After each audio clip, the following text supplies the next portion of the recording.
नमस्कार,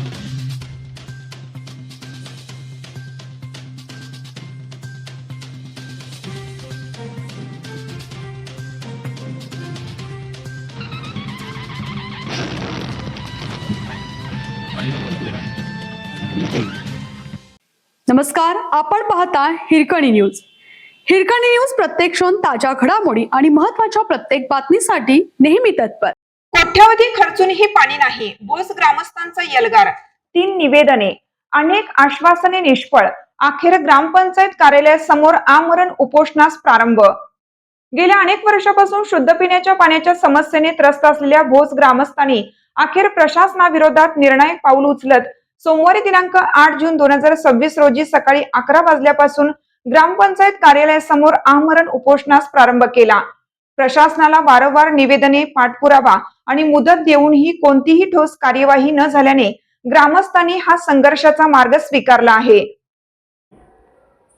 भोस गावातील जलजीवन मिशन योजनेसाठी सुमारे 4,65,00,000 रुपयांच्या योजनेला मंजुरी देण्यात आली होती. 2024 पर्यंत योजना पूर्ण करून गावाला शुद्ध पिण्याचे पाणी देण्याचं नियोजन असताना सप्टेंबर 2024 पर्यंत 3.5 कोटी रुपयांहून अधिक निधी खर्च झाला. मात्र आजपर्यंत गावकऱ्यांच्या नळाला एक थेंबही पाणी मिळालेलं नाही. परिणामी ग्रामस्थांमध्ये संतापाची भावना दिवसेंदिवस तीव्र होत आहे. या गंभीर प्रश्नाकडे प्रशासनाचे लक्ष वेधण्यासाठी ग्रामस्थांनी 12 मे 2026 रोजी प्रथम निवेदन दिलं होतं. त्यावेळी सहाय्यक कार्यकारी अभियंता चिकोडी यांनी 10 दिवसाच्या आत योजना कार्यान्वित करून गावाला शुद्ध पाणी पुरवठा सुरू करण्याची ग्वाही दिली होती.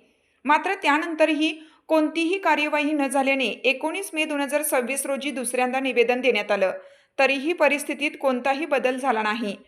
त्यानंतर भोस फायटर ग्रुपच्या वतीनं 29 मे 2026 रोजी जिल्हाधिकारी बेळगाव, मुख्य कार्यकारी अधिकारी जिल्हा पंचायत बेळगाव, जिल्हा पोलीस अधीक्षक बेळगाव, प्रांत अधिकारी चिकोडी तसेच संबंधित विभागातील अधिकाऱ्यांना निवेदन देऊन 7 जून 2026 पर्यंत गावाला शुद्ध पिण्याचे पाणी उपलब्ध करून द्यावे, अन्यथा 8 जून 2026 पासून ग्रामपंचायत कार्यालयासमोर बेमुदत आमरण उपोषण सुरू करण्यात येईल, असा अंतिम इशारा देण्यात आला आहे.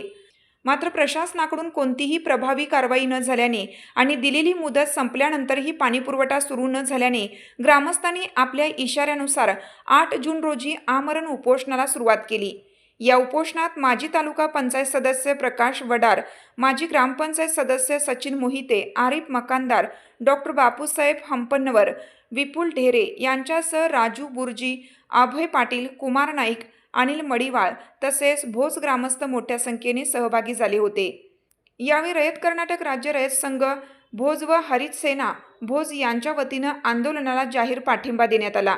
संघटनेच्या प्रतिनिधी शीतल बागे यांनी मनोगत व्यक्त करताना शुद्ध पिण्याचे पाणी हा प्रत्येक नागरिकाचा मूलभूत अधिकार आहे. भोज ग्रामस्थांचा हा लढा न्याय असून या आंदोलनाला आमचा संपूर्ण पाठिंबा आहे. ग्रामस्थांना न्याय मिळेपर्यंत आम्ही त्यांच्यासोबत ठामपणे उभे राहू, असं सांगितलं.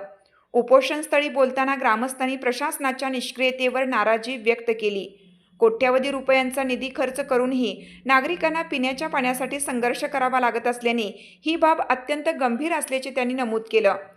पावसाळ्याच्या तोंडावर दूषित पाण्यामुळे साथीचे आजार पसरण्याचा धोका निर्माण झाला असून नागरिकांच्या आरोग्याशी सुरू असलेला हा खेळ तात्काळ थांबवावा, अशी मागणी करण्यात आली आहे.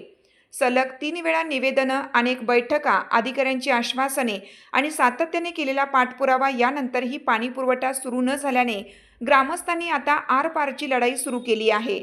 त्यामुळे भोज येथील या आंदोलनाकडे संपूर्ण तालुक्यासह जिल्ह्याचे लक्ष लागून राहिलं आहे.